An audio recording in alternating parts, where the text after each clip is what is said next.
Hey guys, welcome to this week's podcast episode. And I've got Philip Blackett with us today.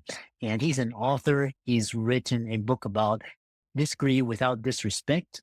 And this is really going to be useful in today's times. He's also a consultant. He's an entrepreneur. He's got previous experience with FedEx, Goldman Sachs, Bank of America, Chick-fil-A. He's Harvard trained. He's as well as got degrees from UNC Chapel Hill. I'm really happy to have him on the show. Philip, welcome. Thanks so much, Christopher. Happy to be here with you. Yeah, I really loved today's topic of conversation is how to disagree with others, especially in today's contentious society. Start off by introducing yourself, how you got there, and how the audience can benefit from your expertise. Yeah, I think that's always a big question to answer. Just going through your life and try to get the tidbits and make sure that people understand why you are who you are. And you did a great job with introductions. I don't even want to follow that, honestly.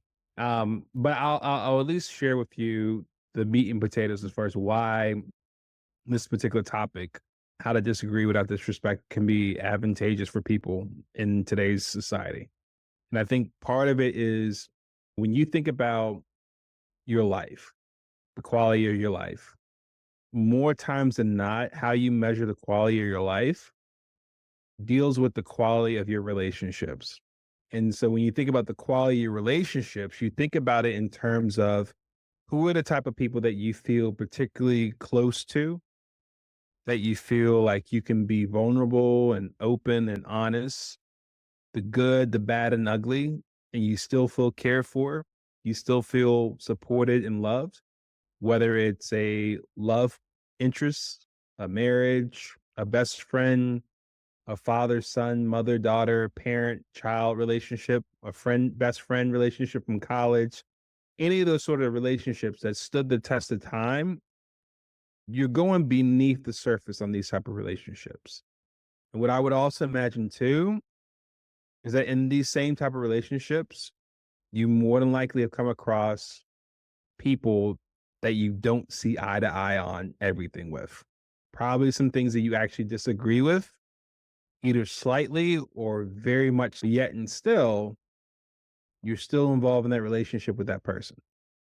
And so the question I have here is that, especially in the society that's as heavily polarized as it is today, what can we honestly learn from those type of relationships that we truly cherish and apply that to our interactions with people that we don't have those type of relationships with? Because there's some common ground there, and of which, if anything, is being able to disagree with people that think, believe, and vote differently from you, and yet and still respect and love that person in a healthy relationship.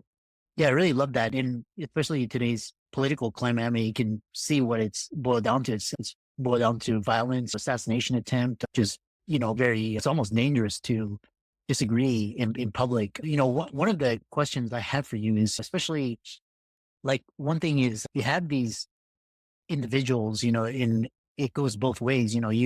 We are part of the problem. They are part of the problem. We contribute both. And what do you do when, for example, you and me are non-white and you have people on one side saying we're the cause, and then we have other people saying they're the cause, and basically how do you, it's when you disagree on such fundamental issues, and they basically have ill will or hate against you. How do you help resolve the problem? Yeah, so I think part of it, Christopher, is understanding that, listen, I can't control necessarily how somebody feels about me.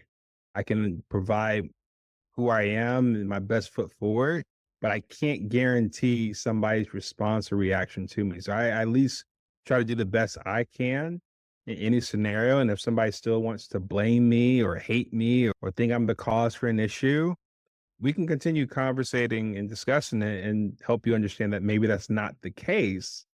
But at least I know I'm most responsible for what I say and what I do. And I think helping other people have that same sort of, whether it's autonomy or responsibility, I should say, to understand, listen, I can only focus on what I say or do in a conversation. And hopefully I'm sharing a good example of what someone else should do in return, and to understand why that way of interacting with someone is better than how they've been doing it before, so that they might come away from the conversation and say, you know what? I wasn't expecting Christopher to be like that when I talked to him. Said some things that might have got under his skin, may have gotten personal, maybe even played the blame game or that sort. But the way he still responded to me and still acted like he cared for me afterwards, it was different.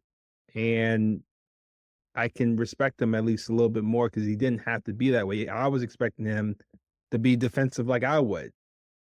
So I look at it from the sense that what has to happen is similar to how we are as parents or how we hope to have been as kids in relation to our parents.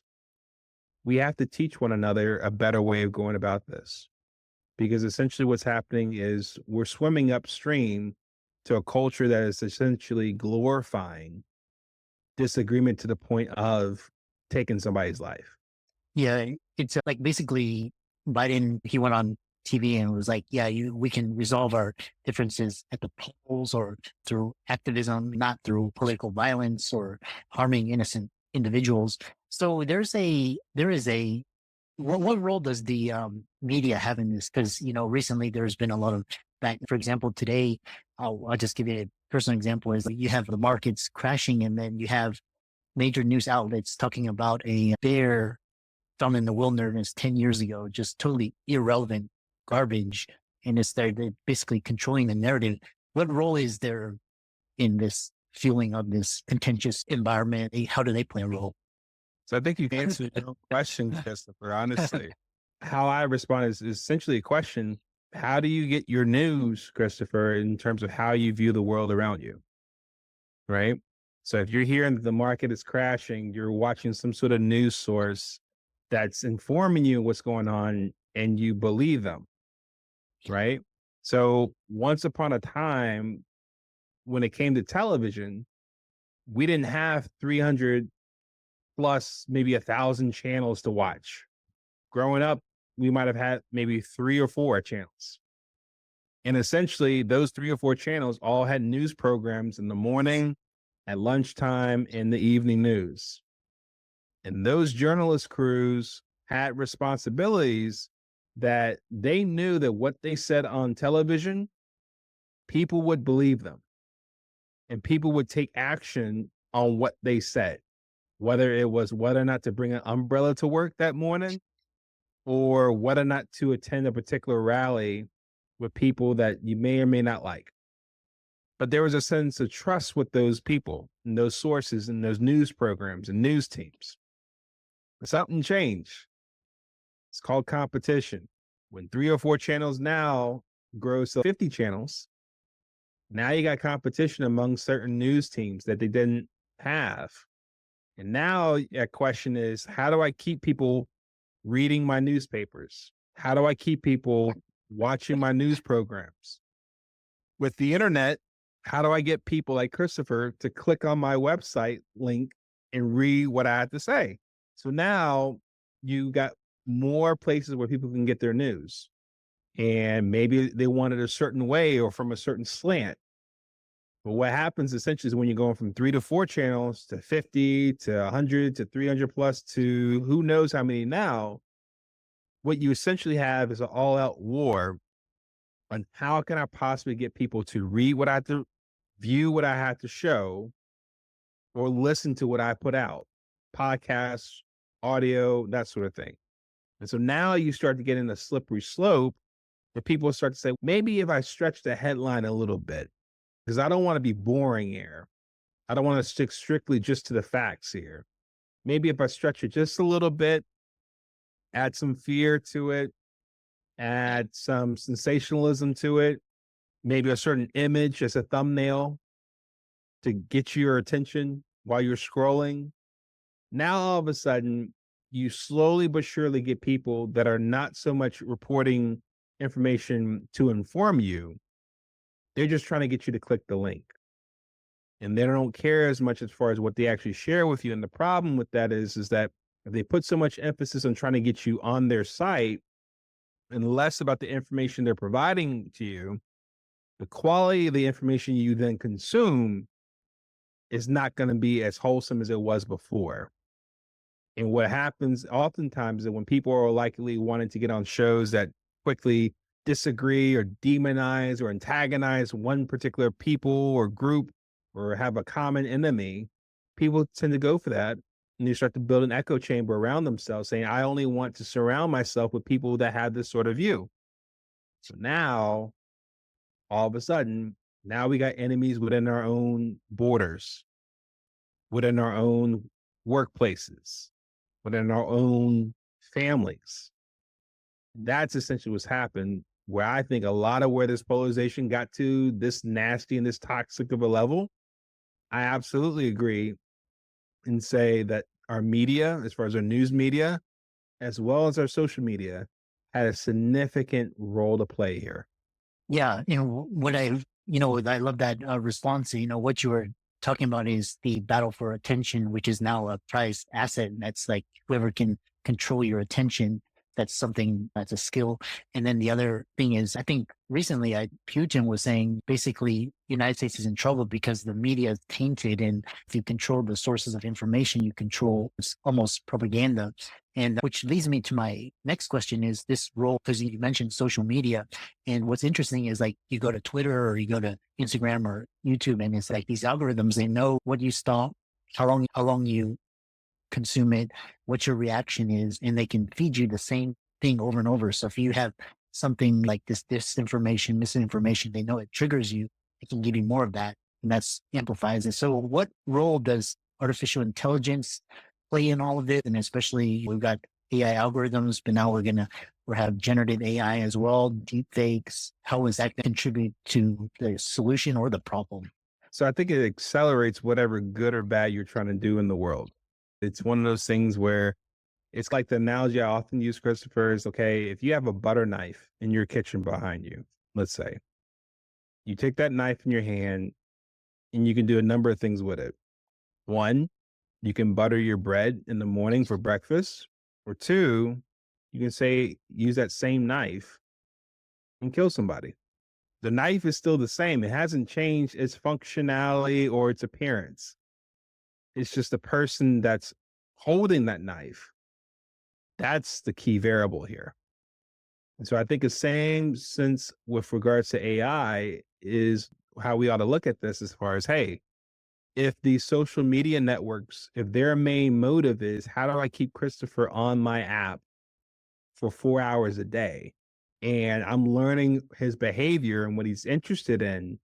And I'm using algorithms and all this different technology. And I have people that I hire that monitor this sort and program it in a way to keep giving him what he's looking for to keep him on the app, which will then allow us to get more advertising revenue to support our business and pay our people and enrich ourselves, then we're going to keep doing that. And if we happen to come across a medium like AI, generative or otherwise, that can help further our main mission here, then they would have a vested interest to keep doing that. And so I think the AI is going to be seen as a tool, whether for good or for evil, but it really depends on who's using that tool. Yeah, interesting. It's very much a tool. And I think is what's going to happen is because basically you had the Mag 7 basically, and they basically came to be regulated, and you had social media, and now AI is this new beast that's you're going to have problems with it. And with each crisis or problem, there's going to be regulations to guardrail against kind of these things. So eventually, really interesting because of this area of disagreement. And so one area talking about what's the first step in this basically this problem. I know you describe it in your book, so talk about your book and how people can find it and learn more about you and engage in the discourse. Yeah. So I think with regards to the book, Christopher, there's a 5-step framework that I share in it to essentially help people be able to navigate inevitable disagreements with people who think, believe, and vote differently from you. So the first step is essentially to separate the idea or belief from the identity of the believer. And what I mean by Mhm. that is essentially depending on the person you talk to, the issue at hand, you may come across a topic that person's so intertwined with that it essentially becomes who he or she is. And the challenge with that, Christopher, I would say is that oftentimes when you're critiquing that idea, that person now takes it as you're critiquing him or her. If you are in disagreement with that belief, you now disagree with who that person is. Or take it to a more extreme level, you essentially hate them. And that is enough for somebody to get defensive on, where they can see themselves raising their guard up against you, maybe becoming a little more aggressive towards you to save face, especially if this is in a public setting, or at least to protect their ego and how they see themselves. And that can devolve into name calling and things getting really personal and really nasty very quickly. And you didn't even approach any sense of debating the issue at hand. What essentially has to happen is we have to take a step to set the groundwork, set the framework here that we're essentially talking about the idea or belief at hand. And we're not necessarily coming after the person who believes it. Interesting. Yeah, I love that, separating the the belief and the idea from the person. Yeah, really interesting. And how can people find out more about you and find out more about the work that you do and check out your book? Yeah. So a great place to go find my book, Disagree Without Disrespect: How to Respectfully Debate with Those Who Think, Believe, and Vote Differently from You, is on Amazon. So you can definitely look it up by its book title, or if it's a little long, might be hard to remember, you could just look it up by my name, Philip Blackett, Philip Blackett. There you'll see that book along with some other books I've written, and to figure out which ones make the most sense for you to start reading. Excellent. And I really enjoyed this conversation. Really, it reminds me of a documentary I saw at South by Southwest talking about misinformation and disinformation. And so, all the audience, be sure to check out Philip's book on Amazon, follow his socials, give him a. And with that, thanks so much for coming on. Absolutely, Christopher. Thank you for the opportunity. I enjoyed our conversation.